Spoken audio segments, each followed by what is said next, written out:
यहोवा ministry UK के इस page पर साथ और उनकी पूरी फैमिली और उनकी पूरी टीम के साथ मैं मंजूषा किरण आप सबों का फेसबुक लाइव के इस पेज पर स्वागत करती हूँ। आप भिन्न भिन्न देशों से, अलग अलग देशों से, अलग अलग शहरों से, अलग अलग जगहों से एक साथ इस पेज पर जुड़ते हैं और परमेश्वर की आराधना करते हैं। उसके लिए हम परमेश्वर का धन्यवाद करते हैं और यहोवा मिनिस्ट्री यूके के लिए आशीष मांगते हैं। हम धन्यवाद देते हैं परमेश्वर का, ये समय उसने मुझे और आपको दिया कि हम परमेश्वर के वचन से कुछ बातों को सीख सके और अपनी जिंदगी में झांक के देख सके। क्या हम परमेश्वर के मार्ग पर चल रहे हैं या हम हट के चल रहे हैं, या ये कहना भी उचित है कि हम दो नाव में पांव रखें। आज परमेश्वर हमें जांचने का अवसर दे रहा है कि हम अपनी जिंदगी में झांक के जांचें और हम देखें कि हम क्या कर रहे हैं, हम किस तरह का स्वभाव रखे हैं। क्या हमारे अंदर में प्रभु यीशु मसीह है जो लोगों को दिखाई दे। आज हम अपने जीवन में इस बात को देखने पाएंगे। इससे पहले कि हम वचन में जाएं, आप सबों को प्रेज द लॉर्ड, जय मसीह की। अपनी आंखों को हम बंद करेंगे और परमेश्वर से सामर्थ को मांगेंगे, क्योंकि आज निश्चित रूप से परमेश्वर आपसे और मुझसे कुछ कहना चाहता है हमारी जिंदगी में, कि हम आत्मिक जीवन में ऊंचाइयों पर चढ़ सके जैसा हमारा परमेश्वर चाहता है। जिस ऊंचाई पर आज हमारा परमेश्वर हमें रखना चाहता है, उस जगह पर हम पहुंच सके। अपने आप को तैयार करेंगे, अपनी आंखों को बंद करेंगे। सचमुच में हमारा परमेश्वर बहुत महान है। Thank you Jesus, hallelujah. अपने आप को प्रभु के हाथ में सौंपेंगे। हम प्रार्थना करते हैं पास्टर साहब के लिए, उनके पूरी फैमिली और टीम के लिए, उनकी मिनिस्ट्री के लिए। Thank you lord, thank you Jesus, thank you lord, thank you for your presence, Lord. We worship you, Lord. We worship you, Lord. We worship you, Lord. Thank you, Jesus. Hallelujah. Hallelujah. Hallelujah. Hallelujah. महान परमेश्वर। Thank you, Jesus. यीशु मसीह तेरे जैसा है कोई नहीं, तेरे चरणों में झुके आसमां और महिमा गाए ज़मीन। यीशु मसीह तेरे जैसा है कोई नहीं, तेरे चरणों में झुके आसमां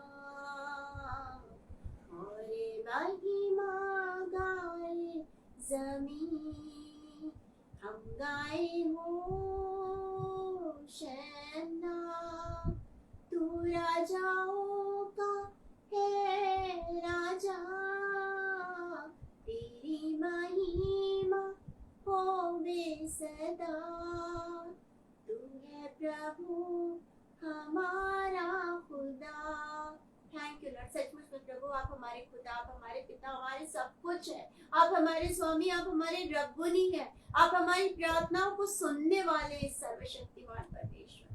thank you lord, thank you Jesus, hallelujah. धन्यवाद करते हैं आपका, धन्यवाद करते त्रिएक परमेश्वर आपका धन्यवाद करते हुए इस समय हम अपने प्रिय भाई बहनों के साथ, जितने इस समय जुड़े हैं उन सबों के साथ, जितने इस समय वचन को सुन रहे हैं, आगे YouTube के माध्यम से भी आपके वचन को सुनेंगे, उन सबों के साथ आपके चरणों के निकट आते हैं। खुदा हो, राजाओं के राजा, प्रभु के प्रभु, धन्यवाद धन्यवाद धन्यवाद धन्यवाद करते सृष्टिकर्ता परमेश्वर। धन्यवाद देते हैं पिता कि ये समय आपने हमें दिया पिता, कि हम इस समय आपके चरणों के निकट आने पाए। Thank you lord, thank you Jesus. आज के वचन के लिए धन्यवाद देते हैं। पास्टर साहब के, उनके मिनिस्ट्री के लिए आशीष मांगते हैं। ओ महान परमेश्वर, जितने जुड़े हैं, जो भी अपने प्रार्थना निवेदनों के साथ जुड़े, उनकी प्रार्थनाओं को सुनकर हाँ और आमीन के साथ आज आप उत्तर दीजिए पिता। इस समय में मैं अपने आप को शून्य करती हूँ, पवित्र आत्मा की सामर्थ से मुझे भर दीजिए। एक एक शब्द आपकी ओर से हो, एक भी शब्द मेरी ओर से ना हो। धन्यवाद धन्यवाद धन्यवाद धन्यवाद के साथ ही प्रार्थना प्रभु यीशु मसीह के नाम में होकर मांग लेते। सुनिए और ध्यान से ग्रहण कीजिए। आमीन आमीन। जब हम योना नबी की पुस्तक को पढ़ते हैं तो हम वहां पर अपने जीवन में की कुछ बातों को देखने पाते हैं। हम देखते हैं कि किस तरह योना को परमेश्वर ने बुलाया, किस तरह योना को परमेश्वर ने चुना, किस तरह योना को परमेश्वर ने एक काम सौंपा और योना ने क्या किया। आज मुझे और आपको इन्हीं बातों बातों को देखना है। आप निकाल लीजिए योना नबी की पुस्तक और उसका पहला अध्याय, जोना चैप्टर 1 वर्स 1, 2 और 3। यहाँ पर इस प्रकार लिखा है, यहोवा का यह वचन अमित्ते के पुत्र योना के पास पहुंचा। उठकर उस बड़े नगर निन्वे को जा और उसके विरुद्ध प्रचार कर, क्योंकि उसकी बुराई मेरी दृष्टि में बढ़ गई है।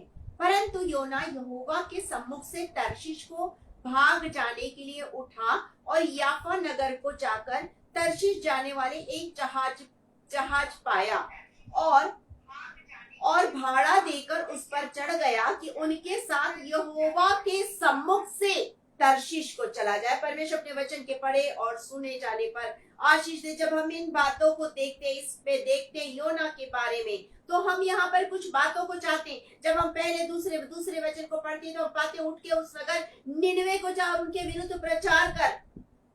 यहाँ पर हम एक बात को पाते हैं, यहाँ पर जरूर परमेश्वर कह रहा है कि तू उठ के निनवे नगर को जा और वहां जाकर प्रचार कर, लेकिन यहाँ पर हम एक बात को पाते हैं, प्रचार कर का मतलब यह है कि वहां जाकर उन्हें बता कि तुम्हारी बुराई अब बढ़ गई और आने वाले समय में तुम इस तरह से तुम नाश होने वाले, और तमाम बातों को तुम्हें जाके वहां पर बताना है। इससे पहले परमेश्वर चाहता है कि वो लोग भी बच जाए। आज परमेश्वर यही चाहता है। प्रभु कभी नहीं चाहता, हमारा परमेश्वर कभी नहीं चाहता कि कोई भी आत्मा नाश हो। वो चाहता है कि हर एक जन बचे, हर एक जन स्वर्गीय राज्य में प्रवेश करे, हर एक को एक नई जिंदगी मिले, हर एक को अनंत जीवन मिले। इसीलिए ही प्रभु यीशु मसीह का अनमोल लहू बहाया गया है। और हम इसे इतने हल्के में ले लेते हैं, हम समझने की कोशिश नहीं करते हैं कि परमेश्वर ने हमारे लिए कितना महान कार्य किया।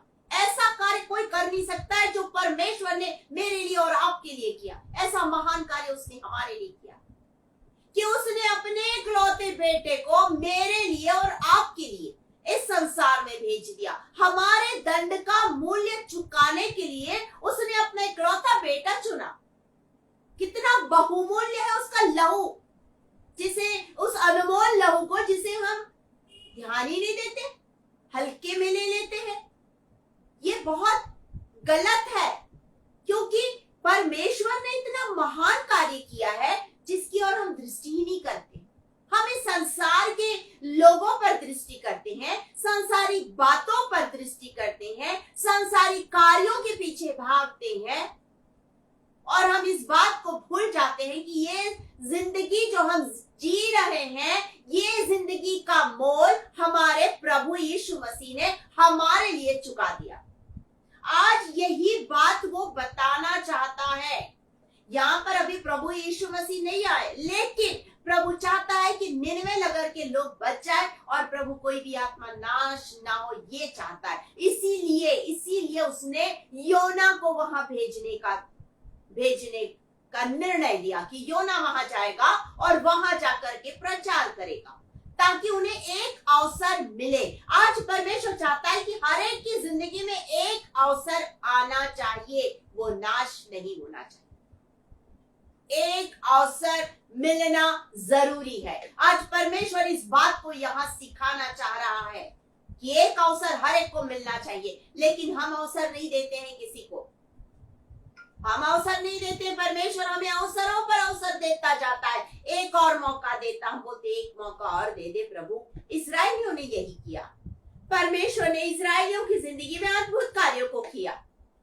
इस्राएली जब सब कुछ अच्छा होने लगता है तुरंत भटक जाते थे, और जहां बुरा होना शुरू होता था उनकी जिंदगी में, तकलीफें बढ़ने लगती थी, पीड़ाएं बढ़ने लगती थी, तुरंत वो प्रभु के पास आते थे, परमेश्वर के पास क्षमा मांगने और पश्चाताप करते हुए, प्रभु क्षमा कर। हमारा परमेश्वर इतना महान है, उनकी प्रार्थनाओं को सुनता, फिर उन्हें क्षमा करता, फिर उन्हें एक मौका देता। सेम चीज हमारे साथ भी होती है, हम भी यही करते हैं। हमारी जिंदगी में जब हम पलट के पीछे अपनी जिंदगी को देखते हैं, जब से हमने जन्म लिया और आज तक के जीवन में परमेश्वर ने अद्भुत कार्यों को मेरे और आपकी जिंदगी में किया है। अद्भुत कार्यों को जो कोई भी नहीं कर सकता, ऐसे अद्भुत कार्य कि आज जो हम सांस ले रहे हैं, ये उसकी दया, उसकी करुणा, उसका प्रेम, उसका अनुग्रह है कि आज मैं और आप जीवितों की संगति में। और सबसे बड़ी बात ये है कि ये हमारा उद्धारकर्ता प्रभु यीशु मसीह है, जिसकी वजह से आज मैं और आप ले रहे हैं, आनंद के साथ जिंदगी जी रहे हैं, ये सिर्फ और सिर्फ हमारे प्रभु यीशु मसीह का अनमोल बहुमूल्य लहू है, जो मुझ जैसे तुच्छ मनुष्य के लिए उसने बहाया। आज ये मुझे समझना है, आज ये आपको समझना है। तो जब हम इसे पढ़ते हैं तो हम यहाँ सबसे पहली चीज चाहते हैं कि परमेश्वर नहीं चाहता कि कोई भी आत्मा नाश हो, इसलिए वो क्या देता है? अवसर देता है। हम सबसे पहली चीज यहाँ देते, परमेश्वर अवसर देता है। परमेश्वर अवसर देता है। उसने हर एक को अवसर दिया, हर एक को मौका दिया कि हम बदल जाए, लोग बदल जाए। इजरायलियों को मौका दिया उसने, हम जैसे मसीहों को प्रतिदिन वो मौका देता है बदल जाए। और आप जानते हैं हमें मौका क्यों मिलता है? हमें अवसर इसलिए मिलता है क्योंकि हमारा प्रभु मेरे और आपके लिए वहां पर खड़ा है। वो वहां खड़ा है परमेश्वर के सामने, उसके सिंहासन के सामने, और एक अवसर और मांगता है। एक मौका दे दे पिता, एक मौका दे दे, मैं इसमें खाद डालूंगा, मैं इसमें पानी डालूंगा, ये फलदायी बन जाएगा। एक मौका दे दे पिता मेरे लिए और आपके लिए। आज भी वो विनती कर रहा है, आज भी वो विनती कर रहा है। प्रतिदिन प्रति समय वो हमारे लिए विनती करता है। हमें इस बात को समझना चाहिए, हमें मौका मिला है तो हमें खूबसूरत जीवन को जीना है। अनंत जीवन में, अनंत राज्य में, अनंत काल के लिए हमें रहना है। और इसके लिए जरूरी है कि मैं और आप अपना जीवन आज बदल दे। हमें अपना जीवन बदलना, उस अवसर को हमें बहुमूल्य समझना है। वचन हमसे कहता है अवसर को बहुमूल्य समझो, और हमारा परमेश्वर चाहता है कि हम उस अवसर को बहुमूल्य समझें। और पौलुस भी इसी बात को कहता है कि अवसर को बहुमूल्य समझो। दिन बुरे हैं, दिन बुरे हैं, इसलिए क्या करना है? अवसर को हमें बहुमूल्य समझना है। और सबसे बड़ी बात यहाँ पर एक वचन मैं आपके लिए पढ़ रही हूं, किसी भी बात की चिंता मत करो, परंतु हर बात में तुम्हारे निवेदन, प्रार्थना और विनती के द्वारा धन्यवाद के साथ परमेश्वर के सम्मुख हो। क्यों सम्मुख हो? क्योंकि हमारा परमेश्वर वहां है, हमारा जीवित परमेश्वर वहां है, और वो चाहता है कि हम अवसर को बहुमूल्य समझे और प्रार्थना और निवेदन धन्यवाद के साथ उसके सम्मुख रखें, क्योंकि हमारा प्रभु हमारे लिए वहां पर खड़ा है। हमारा प्रभु हमारे लिए वहां पर एक अवसर मांग रहा है, एक मौका दे दे। तो हमें क्या करना है? परमेश्वर के पास जब जाएंगे हम, तो अपने प्रार्थना, अपने निवेदनों को परमेश्वर के पास धन्यवाद के साथ रखना है, क्योंकि वो इतना महान है कि उसने मुझे और आपको एक मौका दिया, एक अवसर दिया, एक और जिंदगी दी, बहुतायत का जीवन दिया। यीशु मसीह ने कहा मैं तुम्हें जीवन देने आया, वरन बहुतायत का जीवन देने आया। मैं और आप मरी अवस्था में थे, हमें अवसर मिला जिंदगी जीने का। हमारा प्रभु कहता है वो हमें जीवन देने आया। जब यूहन्ना रचित सुसमाचार और उसके 10 अध्याय के 9 वचन को पढ़ेंगे तो उसमें लिखा है वो मुझे और आपको जीवन देने के लिए। 9 और 10 को पढ़िएगा, उसमें लिखा है कि वो द्वार है। 9 में लिखा है वो द्वार है, जब हम उसे प्रवेश करेंगे तो हम क्या पाएंगे? उद्धार पाएंगे। ये है वो अवसर जो वो मुझे और आपको देना चाहता है। मैं और आप जो मरी हुई अवस्था में है, मुझे और आपको वो उद्धार देना चाहता है। मैं और आप अशुद्धता की अवस्था में थे, हमें आज वो उद्धार देने के लिए हमारा प्रभु इस संसार में आया। ये वो अवसर है जो वो मुझे और आपको देता है कि हम अपने जीवन में बदल जाए और उस अवसर का लाभ उठाए कि हम प्रभु यीशु मसीह को अपना उद्धारकर्ता, मुक्तिदाता ग्रहण करें और अपना जीवन उसके हाथ में सौंप दे और कहे प्रभु मैं अपना जीवन तुझे देता हूँ, तुझे देती हूँ। हम ये कहें और उसके पास आकर जीवन ले ले। वो कहता है जो इस द्वार से प्रवेश करेगा वो भीतर बाहर आना जाना किया करेगा, उद्धार पाएगा और उसे चारा मिलेगा। हम वहां पर रहेंगे तो हमें किसी चीज की घटी नहीं रहेगी। आप एक बार प्रभु के पास आके देखिए, आपकी जिंदगी की हर कमी, हर घटी को वो पूरा करेगा। हर कमी, हर घटी को पूरा करेगा। इसका मतलब मैं आपसे ये नहीं कह रही कि आप एकदम धनाढ्य व्यक्ति बन जाएंगे। हाँ, इस संसार के धन के अनुसार नहीं धनाढ्य नहीं बनेंगे, लेकिन स्वर्ग में आप धन जमा करेंगे और धनाढ्य बन जाएंगे, आप अमीर बन जाएंगे। और वैसे भी जिसकी जिंदगी में प्रभु यीशु मसीह, उससे ज्यादा अमीर दुनिया में कोई हो ही नहीं सकता, क्योंकि राजाओं का राजा, प्रभुओं का प्रभु उसके पास है। जब हम जक्कई के जीवन को देखते हैं, उसने अवसर को बहुमूल्य समझा, उसने अवसर को बहुमूल्य समझा। जैसे ही प्रभु ने जक्कई से कहा मुझे आज तेरे घर में रहना अवश्य, वो आनंद के साथ उतरा। वो आनंद के साथ उतरा। वो तो नहीं जानता था प्रभु को, लेकिन वो आनंद के साथ उतरा और दौड़ते हुए उसे अपने घर लेके जाने के लिए तैयार हो गया। और उसने अपना सब कुछ दे दिया। जब लोगों ने उस पर प्रेम किया, उसने अपना सब कुछ लुटा दिया, सब कुछ दे दिया। क्यों दिया? क्योंकि उसे वो अवसर मिला कि प्रभु यीशु मसीह उसके साथ हमेशा हमेशा के लिए रहना चाहता। आज आपको अवसर दे रहा है प्रभु हमेशा हमेशा के लिए आपके साथ रहने का। आज आपको अवसर दे रहा। उस लहू बहने वाली स्त्री को अवसर मिला, वो दौड़ती हुई उसने जब यीशु मसीह के बारे में सुना, वो यीशु मसीह के चरणों के पास आ गई, उसने उसके वस्त्र को छू लिया, उसने उस अवसर का फायदा उठाया क्योंकि उसने सुना था कि उसके वस्त्र, उसने ये सुना था कि वो चंगा करने वाला प्रभु है, इसीलिए वो उस अवसर को बहुमूल्य समझी और प्रभु के पास आ गई, उसने वस्त्र को छू लिया।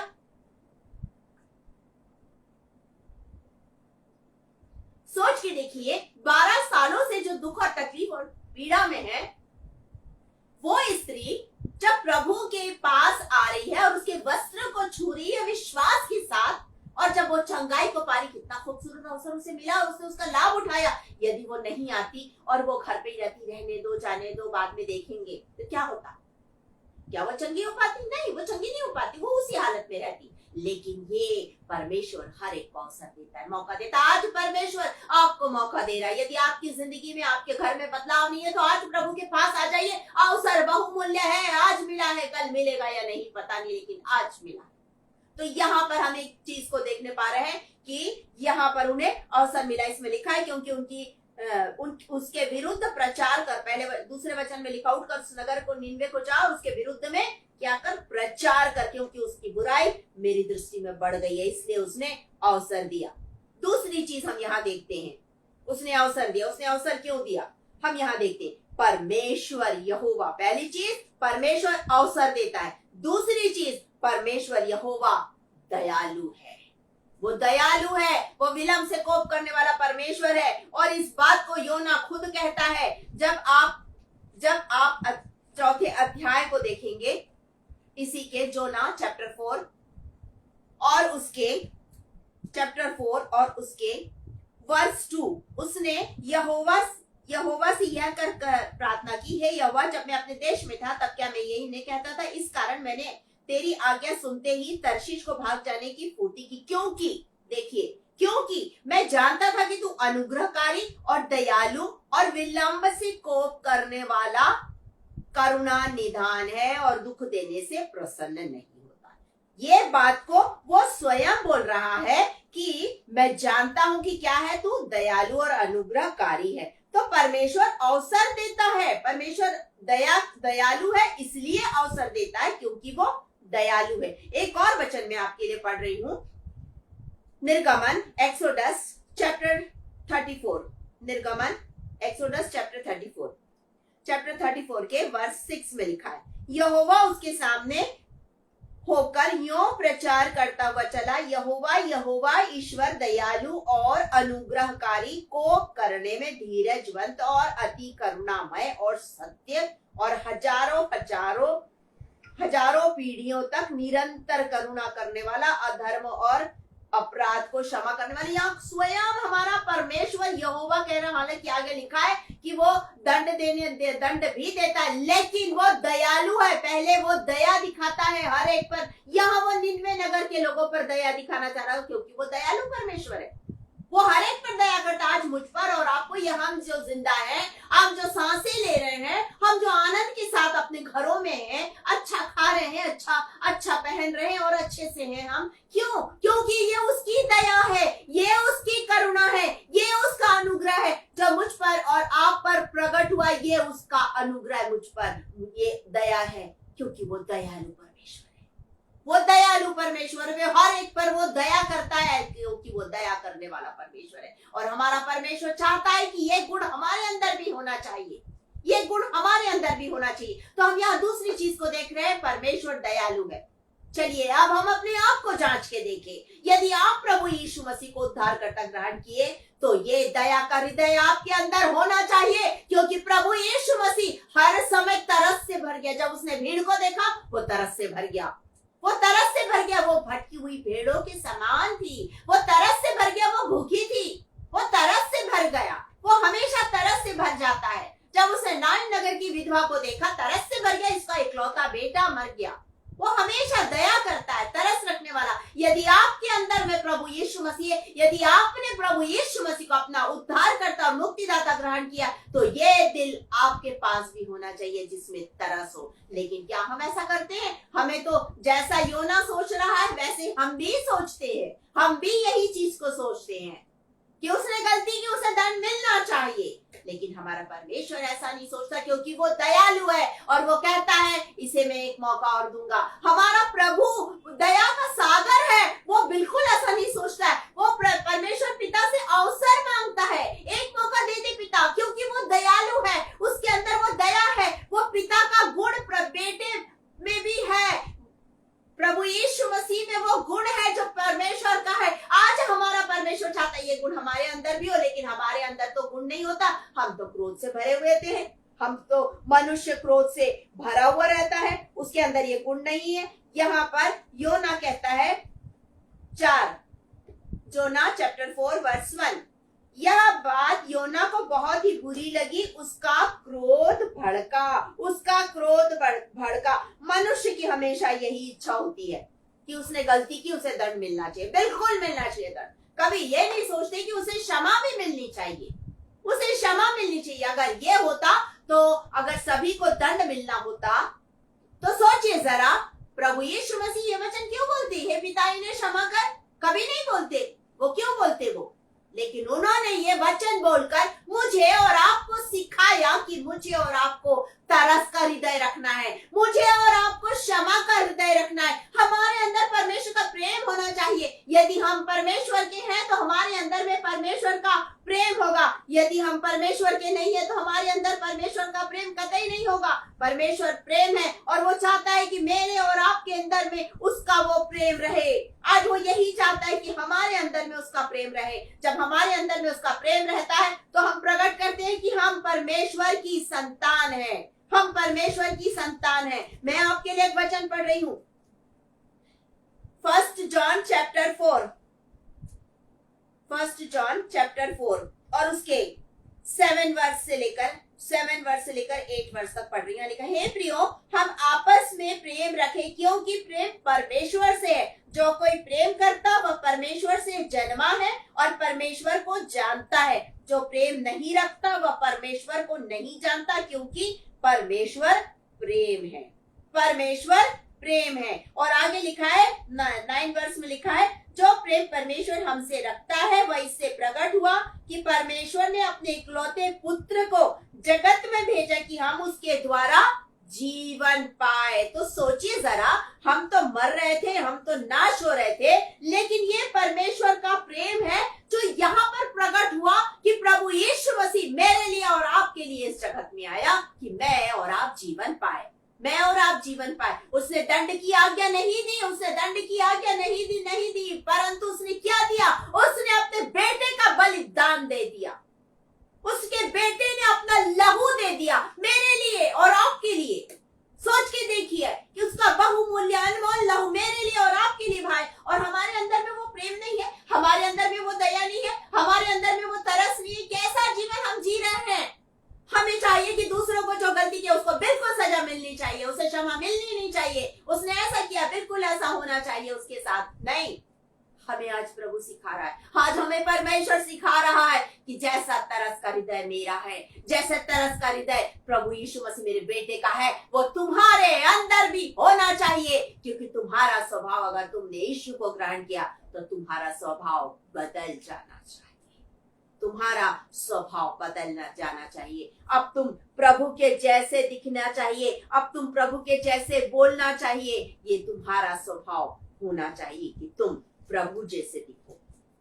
एक वचन और पढ़ रही हूँ, फिलिपियों और उसका 2 अध्याय, फिलिपियंस चैप्टर 2 वर्स 5, जैसा मसीह यीशु का स्वभाव था वैसा ही तुम्हारा भी स्वभाव हो। आज हमारा परमेश्वर चाहता है। योना ये नहीं किया, योना ने ये नहीं किया। योना ने क्या किया? योना ने क्रोध से भर गया और वो क्रोधित हो गया। इनको सजा मिलनी चाहिए क्योंकि उनकी बुराई बढ़ गई है, पाप में पड़े हुए हैं, पापी है, इनको तो नाश हो जाना चाहिए। अगर परमेश्वर चाहता है नाश करना तो बिल्कुल नाश हो जाना चाहिए, लेकिन परमेश्वर नहीं चाहता है नाश करना। परमेश्वर तो उन्हें मौका देना चाहता है, इसलिए उसने योना को बोला जाने के लिए, और योना मौका देना नहीं चाहता है। योना चाहता है बर्बाद हो जाए, नाश हो जाए, खत्म हो जाए, पूरा निन्वे नगर नष्ट हो जाए, पूरा निन्वे नगर नष्ट हो जाए। परमेश्वर क्रोधी स्वभाव का है, हमारे अंदर वो क्रोध नहीं होना चाहिए। गलातियों की पत्री उसका 5वां अध्याय हमसे कहता है, गलातियों की पत्री और उसके 5वें अध्याय को जब आप देखेंगे, आप उसमें पाएंगे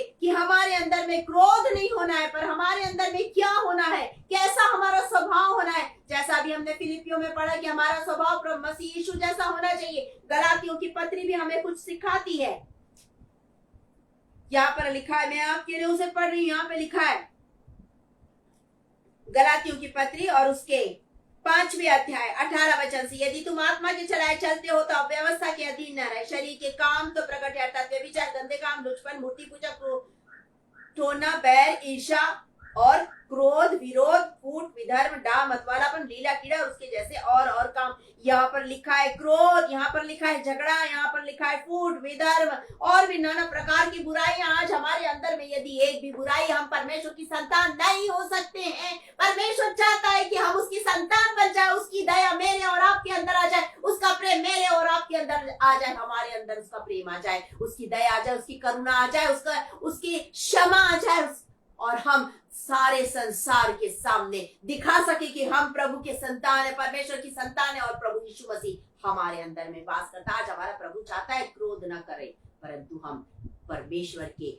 वचन के अनुसार चलने वाले हों, कि लोगों से हम प्यार करें, उन्हें प्रभु का वचन बताए, उन्हें प्रचार करके बताए कि तुम नाश हो जाओगे यदि तुम प्रभु के पास नहीं आओगे, तो तुम नाश हो जाओगे। आज आ जाओ प्रभु के पास, उन्हें प्रभु के पास लाने का प्रयत्न करें। आज हमारा परमेश्वर चाहता है कि हम लोगों के लिए ये करें, ना कि हम उन्हें उनके लिए ये कहे कि हाँ गलती किया, इसको तो सजा मिले।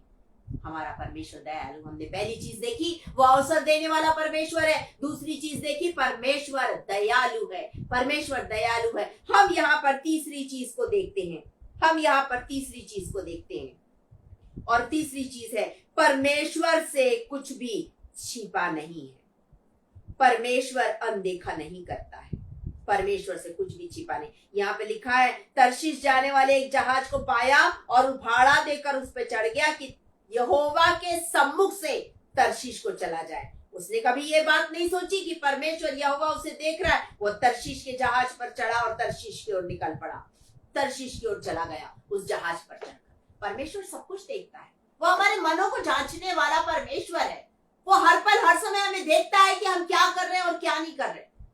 उसकी दृष्टि हर पल हर समय मनुष्यों पर लगी रहती है। वचन कहता है, जब आप भजन संहिता और उसके 139 को देखेंगे, भजन संहिता उसके 139 को देखेंगे, आप उसमें कुछ वचनों को पाएंगे। भजन संहिता 139 देखिए, उसमें पहले वचन से लेकर 4 वचन तक पढ़ रही भजन संहिता, साम्स 139 वर्स 1 to 4। हे यहोवा, तूने मुझे जांच कर जान लिया, तू मेरा उठना बैठना जानता है, मेरे विचारों को दूरी से समझ लेता है, मेरे चलने और लेटने को तू भली भांति छानबीन करता है, और मेरे पूरे चाल चलन का भेद जानता है। हे यहोवा, मेरे मुंह में ऐसी कोई बात नहीं जिसे तू पूरी रीति से ना जानता हो। वो हमेशा हमें जानता है, उसने हमें आगे और पीछे से घेर के रखा है, और वो हमेशा हमें जानता है कि हम क्या कर रहे हैं, हम क्या सोच रहे हैं और हम क्या नहीं है, हम क्या हैं। वो हर चीज हमारी जिंदगी के बारे में जानता है। जब आप दूसरा शामुएल 11 अध्याय को देखेंगे, दूसरा शामुएल 11 अध्याय वचन 2 से लेकर के 5 तक आप देखेंगे, तो आप उसमें दाऊद राजा के बारे में पाएंगे। दाऊद राजा, दूसरा शामुएल 2 सैमुएल चैप्टर 11 वर्स 2 से 5 तक आप देखेंगे, आप उसे पाएंगे। दाऊद राजा एक स्त्री पर मोहित हो गया जिसका नाम था बैतशेबा। ये बात परमेश्वर से बिल्कुल नहीं छिपी, और आगे तो उसने मोहित तो हुआ, लेकिन उसके बाद आगे जब हम देखेंगे, उसके पति उरिया को भी मरवा डाला गया, उसको भी मरवा दिया। ये बात भी परमेश्वर से नहीं छिपी। इसीलिए जब आप इसी के 12th वर्स को देखेंगे, 12th चैप्टर को देखेंगे, 2 शमूएल चैप्टर 12, तो आप उसमें पाएंगे नातान नबी आकर के परमेश्वर के द्वारा जो संदेश उस तक पहुंचा, वो संदेश दाऊद को देता है। और तब दाऊद कहता है, चैप्टर 12 2 शमूएल चैप्टर 12 वर्स 13, तब दाऊद ने नातान से कहा, मैंने यहोवा के विरुद्ध पाप किया है। नातान ने दाऊद से कहा, यहोवा ने तेरे पाप को दूर किया तू ना मरेगा। परमेश्वर यहोवा हर चीज को देखता है, हर चीज को देखता। उसने देखा दाऊद जो उसका चुना हुआ सेवक है, उसने ये पाप किया, उससे ये गलती हो गई, उसने ये पाप किया। पाप को छिपा नहीं सकते हैं। जब आप उत्पत्ति जेनेसिस चैप्टर 4 को देखेंगे, जेनेसिस चैप्टर 4, तो आप उसमें पाएंगे जेनेसिस चैप्टर 4 वर्स 5 और 8 और 9 को देखिए, यहाँ पर लिखा है, तब यहोवा ने कैन से कहा तू क्यों क्रोधित हुआ। 5 वचन से पढ़े, परंतु कैन और उसकी भेंट को उसने ग्रहण न किया। तब कैन अति क्रोधित हुआ और उसके मुंह पर उदासी छा गई। तब यहोवा ने कैन से कहा तू क्यों क्रोधित हुआ और तेरे मुंह पर उदासी क्यों छा गई। यदि तू भला करे तो क्या तेरी भेंट ग्रहण न की जाएगी, और यदि तू भला ना करे तो पाप द्वार पर छिपा है और उसकी लालसा तेरी ओर होगी और तुझे उस पर प्रभुता करनी होगी। जब आप 9 वर्ष को पढ़ेंगे तो आप पाएंगे, तब कैन ने अपने भाई हाबिल से कुछ कहा, और जब वह मैदान में ही थे तब कैन ने अपने भाई हाबिल को चढ़कर खा लिया। परमेश्वर यहोवा कह रहा है, तब यहोवा ने कैन से पूछा तेरा भाई हाबिल कहाँ है। उसने कहा मुझे मालूम नहीं, क्या मैं अपने भाई का रखवाला हूँ। परमेश्वर यहोवा कह रहा है यहाँ पर, तूने क्या किया। तेरे भाई का लहू भूमि से मेरी ओर चिल्लाकर मेरी दुहाई दे रहा है। परमेश्वर यहोवा जानता है कि कैन ने क्या किया, जानता है कि कैन ने हाबिल के साथ किया, जानता है कि दाऊद ने एक पाप किया। वो जानता है कि मैं और आप क्या बोल रहे हैं, मैं और आप क्या सोच रहे हैं, मैं और आप क्या कर रहे हैं, हम कहाँ जा रहे हैं। वो सब कुछ जानता है, वो सब कुछ जानता है मेरे और आपके बारे में। यहाँ पर भी हमने इसी बात को पाया। वो जानता है, वो जानता है कि तर्शीश को जाने के लिए निकल गया है योना, जबकि उसे जाना निनवे नगर में है। जब मैंने उसे निनवे नगर में जाने के लिए कहा तो वो कहाँ चला गया है, तर्शीश को चला गया है। तर्शीश को जिससे बात छिपी नहीं रहती। पहली चीज वो अवसर देता है, दूसरी चीज वो दयालु है, तीसरी चीज वो अनदेखा नहीं करता है। वो अनदेखा नहीं करता है परंतु वो देखता है, वो देखता है। और यहाँ पर उसने देखा, और तब यहाँ पर चौथी चीज होती है। ये चौथी चीज 2 लोगों के बारे में हम यहाँ देखते, 2 जगह देखते। पहला योना ने पश्चाताप किया, दूसरा निनवे नगर के लोगों ने पश्चाताप किया। पहली चीज योना ने पश्चाताप किया। योना यहाँ कहता है, जब आप जोना चैप्टर 2 और उसके जोना चैप्टर 2 को जब आप देखेंगे पूरा, तो यहाँ पर वो प्रार्थना कर रहा है। पूरा चैप्टर 2 में आप देखिएगा, तब योना ने उसके पेट में अपने परमेश्वर यहोवा से प्रार्थना करके कहा, मैंने संकट में पड़े हुए यहोवा की दुहाई दी और उसने मेरी सुन ली। वो यहाँ कह रहा है उसने मेरी सुन ली। और तब वो परमेश्वर की बड़ाई कर रहा है और अपनी गलतियों के लिए यहाँ पर वो क्षमा मांग रहा है। वो अपनी गलतियों के लिए यहाँ पर क्षमा मांग रहा है। सोचिए जरा, परमेश्वर ने उसे क्षमा किया, परमेश्वर ने उसे क्षमा किया। और 9 वचन में लिखा है, जो मन्नत मैंने मानी उसको पूरी करूंगा और उद्धार यहोवा ही से होता है। वो यहाँ पर मान रहा है कि यहोवा ही से उद्धार होता है। पश्चाताप करना जरूरी है। यदि आप पश्चाताप करेंगे, जैसा भी हमने दूसरा शामिल, सेकंड शामिल और उसके चैप्टर 12 और उसके वर्स 12 और 13 को देखा, जहां पर दाऊद कह रहा मेरे से गलती हो गई, उसने अपनी गलती को माना और उसने पश्चाताप किया। और जब आप साम्स चैप्टर 51 को आप देखेंगे, उसमें दाऊद की पश्चाताप से भरी हुई प्रार्थना है, वो पश्चाताप करता है। यहाँ पर योना ने पश्चाताप किया, मुझसे गलती हो गई, उसने प्रार्थना की, उसमें मछली के पेट में रहते हुए उसने प्रार्थना की, और प्रार्थना करने के बाद जो काम उसे सौंपा गया था उसने उस काम को पूरा किया। जब उसने इस काम को पूरा किया, वो निनवे नगर में गया और निनवे नगर में जाकर के वो प्रचार कर रहा है। वो निनवे नगर में जाकर प्रचार कर रहा है कि 40 दिन के बीतने पर निनवे उलट दिया जाएगा। उनकी गलतियों को बता रहा है और जब प्रचार कर रहा है तो देखिए यहाँ पर उन्होंने भी पश्चाताप किया। जब आप 7 वचन को पढ़ेंगे, जोना चैप्टर 3 वर्स 7, राजा ने प्रधानों से सम्मति करके नगर में इस आज्ञा का ढिंढोरा पिटवाया, क्या मनुष्य, क्या गाय बैल, क्या भेड़ बकरी और क्या अन्य पुरुष, कोई भी ना कुछ खाए ना पिए, मनुष्य और पशु दोनों टाट ओढ़े और परमेश्वर से दोहाई चिल्ला चिल्ला कर दे और अपने कुमार्ग से फिरे और उस उपद्रव से जो वे करते हैं पश्चाताप करे, पश्चाताप करे। यहाँ पर उन्होंने पश्चाताप किया। उस 40 दिन हो जाएंगे और हम नाश हो जाएंगे। नहीं, हमें नाश नहीं होना है, हमें बचना है। और उन्होंने वहां पर पश्चाताप किया। योना ने पश्चाताप किया और मगरमच्छ ने उसे बाहर उगल दिया। और तब योना ने अपना काम पूरा किया। निनवे नगर के लोगों ने पश्चाताप किया और तब उनकी जिंदगी में अद्भुत कार्य हुआ। परमेश्वर यहोवा कहता है दिन बुरे हैं। आज वाकई में दिन बुरे चल रहे हैं। इसलिए जब दिन बुरे हैं तो योएल नबी क्या कहता है, देखिए योएल नबी की पुस्तक को जब आप देखेंगे, जोएल चैप्टर 2 और उसके वर्ष 12 से जब आप देखेंगे तो आप उस बात की ओर देखेंगे, पढ़ेंगे, तो भी यहोवा की वाणी है, अभी भी सुनो और उपवास के साथ रोते पीटते अपने मन से फिरकर मेरे पास आओ, मेरे पास आओ। आज वो कह रहा है। और जब आप 15 वर्ष को पढ़ेंगे उसमें लिखा, सिय्योन में नरसिंगा फूको, उपवास का दिन ठहराओ, महासभों का प्रचार करो। आज परमेश्वर फिर से ये इसी बात को कह रहा है। समय बहुत खराब चल रहा है।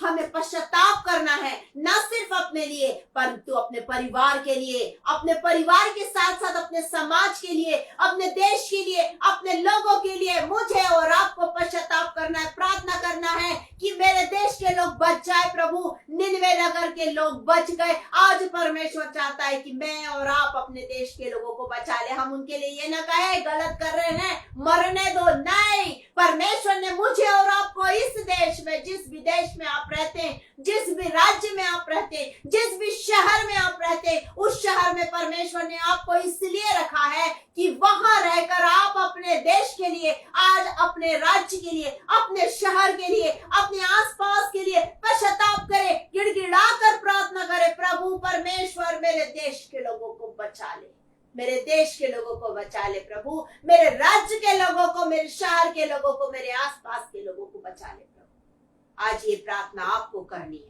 परमेश्वर ने आपको चुना है। तर्शीश की ओर मत भागिए, निनवे नगर की ओर जाइए। जो आपको जिस जगह में चुन के रखा है वो नगर आज आपके लिए निनवे नगर है। उसे बचाने की जिम्मेदारी आपकी है, उसे बचाने की जिम्मेदारी आपकी है, क्योंकि प्रभु यीशु मसीह ने न सिर्फ आपके लिए परंतु संसार के हर एक मनुष्य के लिए अपना लहू बहाया है। उस लहू की कीमत आज आपको समझनी है और उस लहू की कीमत को समझकर आज आपको लोगों के लिए प्रार्थना करनी है। प्रभु, मेरे देश के लोगों को बचा ले, प्रभु मेरे राज्य के लोगों को बचा ले। आज ये प्रार्थना कीजिए। इसलिए मैंने कहा था, अपने आप को आज जांचिए और देखिए आज परमेश्वर आपसे क्या कह रहा है। आज आपको इस वचन का प्रचार करना है, आपको लोगों को बताना है कि परमेश्वर किस तरह से प्यार करता है आपसे। आज जब आप वचन सुन रहे हैं, यदि आपकी जिंदगी में यह वचन कार्य कर रहा है तो आप इसे शेयर कीजिए और लोगों को बताइए। इस वचन को आप शेयर कीजिए। आज मैं वचन का प्रचार कर रही हूँ, मैं जगह जगह जा नहीं सकती, लेकिन आज मैं यहाँ से प्रचार कर रही हूँ। आप जगह जगह जा नहीं सकते, लेकिन आप वचन को शेयर कर सकते, तो आप इसे शेयर कीजिए ताकि लोग इसे सुने और उनका जीवन बदल जाए, उनका जीवन बदल जाए। आज प्रभु ने आपको चुन के जहाँ रखा है, प्रार्थना कीजिए। इस समय जब हम अपनी आंखों को बंद करेंगे, हम प्रार्थना करेंगे। आज हम सब मिलकर प्रार्थना करेंगे अपने देश के लिए, अपने राज्य के लिए, अपने शहर के लिए, अपने समाज, अपने परिवार के लिए और अपने आप के लिए, सबके लिए आज प्रार्थना करेंगे। जो बीमार है, आज प्रभु आपको निश्चित रूप से छूना चाहता है। अपना जीवन उसके हाथ में दे दीजिए। पश्चाताप करते हुए लोग जो पाप में पड़े हैं, आज आ जाइए। अधर्म और पाप से वो छुटकारा देने के लिए आया। आज आप उसके पास आ जाइए। जब आप उसके पास आएंगे, उद्धार आपको मिलेगा। वो द्वार है, आज उससे प्रवेश कीजिए। वो चरवाहा है, उसके पीछे चलिए। वो आपकी जिंदगी में कभी घटी नहीं होने देगा। अपनी आंखों को बंद करेंगे, अपना जीवन प्रभु के हाथ में देंगे और कहेंगे, प्रभु जहां तू भी मुझे भेजना चाहता है, जहां तू मुझे रखना चाहता है, मैं तैयार हूं उस जगह में अपनी जिंदगी से दिखाने के लिए कि प्रभु मेरी जिंदगी में रहता है। आज मेरे देश के लोगों को बचा ले, आज जहां भी मैं हूं उस क्षेत्र के लोगों को बचा ले। हर एक जन बच जाए, कोई भी आत्मा नाश हो। आज आप प्रार्थना कीजिए, अपनी आंखों को बंद कीजिए और प्रार्थना कीजिए प्रभु से। आज प्रभु आपकी प्रार्थना सुन रहा है। 99 नगर के लोगों ने चिल्ला चिल्ला कर दुहाई दी, आप भी अब दुहाई दीजिए परमेश्वर की, दुहाई दीजिए कि मेरे देश के लोगों को बचा ले, बचा ले। दुहाई दीजिए। अपनी आंखों को बंद करेंगे और इस समय हम प्रार्थना में जाएंगे। अपना जीवन प्रभु के हाथ में सौंपिए। Thank you Jesus, hallelujah. महान परमेश्वर, धन्यवाद यीशु।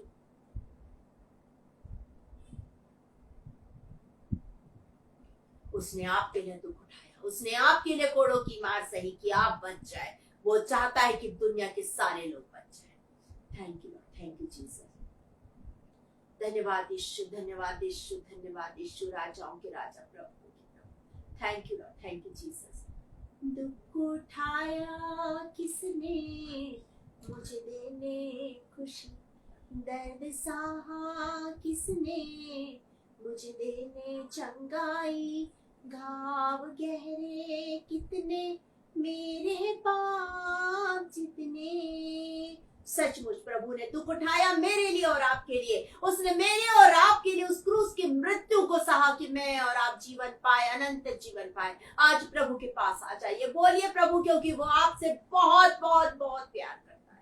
Thank you lord, thank you Jesus. आपका धन्यवाद करते हुए इस समय हम एक मन एक चित होकर आते हैं। खुदा ओ राजाओं के राजा, आज के वचन के लिए धन्यवाद करते पिता। धन्यवाद देती हूँ जब मैंने अपने आप को सुनने के आपने मुझे आत्मा की सामर्थ्य से भरकर मेरा उपयोग किया। इस समय प्रार्थना करते हैं पिता परमेश्वर, जो बीमार है इसी समय प्रभु यीशु नासरी के नाम से चंगाई को पाले। जो भी प्रार्थना निवेदन इस समय आपके पास आते हैं, अपने परिवार के लिए जो प्रार्थना करते हैं पिता, उनके परिवारों में आशीष की बारिश को भेजिए पिता। ओ महान परमेश्वर पिता, आज हम प्रार्थना करते हैं हर एक देश के लिए, हर एक राज्य के लिए, हर एक शहर के लिए, हर एक आसपास रहने वाले लोगों के लिए, हर एक समाज के लिए, हर एक परिवार के लिए, सबों को आपके पास लेकर आते हैं पिता। संसार के एक एक मनुष्य के लिए आज हम प्रार्थना करते हैं पिता। कोई भी आत्मा नाश न हो खुदा ओ राजाओं के राजा, यीशु मसीह के नाम से आज हम एक एक जन को मांग लेते हैं कि हर घुटना आपके सामने झुके और हर जीव आपका अंगीकार कर सके। Thank you lord, thank you Jesus. आप हमारी प्रार्थना सुन रहे हैं। एक बार फिर से हम एक एक जन के लिए आशीष और कल्याण की घोषणा करते हैं। आपका धन्यवाद करते हैं पिता कि आप हमारी प्रार्थना सुन रहे हैं। खुदा आप हमारी प्रार्थना सुन रहे हैं, हाँ और आमीन के साथ पूरा कर रहे हैं। आपका धन्यवाद धन्यवाद धन्यवाद करते राजा। धन्यवाद के साथ इस प्रार्थना को उद्धार करता और प्यारे प्रभु यीशु मसीह के नाम में होकर मांग लेते हैं। दया करके सुनिए, कृपा से ग्रहण कीजिए। आमीन आमीन आमीन। इस समय हम आशीष ग्रहण करेंगे। परमेश्वर तुम्हें आशीष दे, तुम्हारी रक्षा करे। परमेश्वर अपने मुख का प्रकाश तुम पर चमकाए और तुम पर अनुग्रह करे। अब हमारे परमेश्वर पिता का प्रेम, प्रभु यीशु मसीह का अनुग्रह और पवित्र आत्मा की संगति और सहभागिता यीशु मसीह के दोबारा आगमन तक आप सबों पर बनी रहे। आमीन आमीन। God bless you. प्रभु आप